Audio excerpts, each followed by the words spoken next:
আজকের রেসিপি হলো চিংড়ি মাছ ভাপা। এখানে পোস্ত সর্ষে আমি মিক্সিতে বেটে নিয়েছি, 2 চামচ সর্ষে, কালো সর্ষে, আর 2 চামচ পোস্ত, 2-3 চামচ পোস্ত, আর সাথে 3টে কাঁচা লঙ্কা। সর্ষে পোস্ত বাটাটা এর মধ্যে দিয়ে দিয়েছি। এবার চিংড়ি মাছটা ভালো করে মেখে নেব।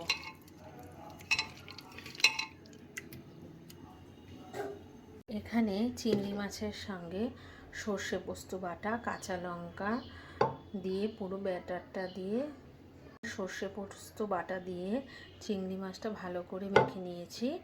আর অল্প হাত ধোয়া মতন জল দিয়েছি, মোছা মোছা জিনিসটা হবে, কারণ প্রেশার কুকারে যেহেতু করছি, প্রেশার কুকার তো জল টানে না, যা জল তাই থাকে, গামাখা মতন জিনিসটা হবে।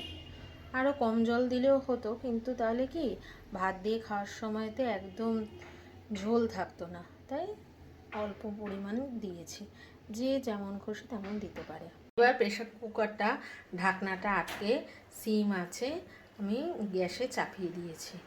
রেডি চিংড়ি মাছের ভাপা, ওপর দিয়ে কাঁচা সর্ষের তেল দেওয়া হয়েছে। রেডি চিংড়ি মাছ ভাপা, ওপর দিয়ে কাঁচা সর্ষের তেল দেওয়া হয়েছে।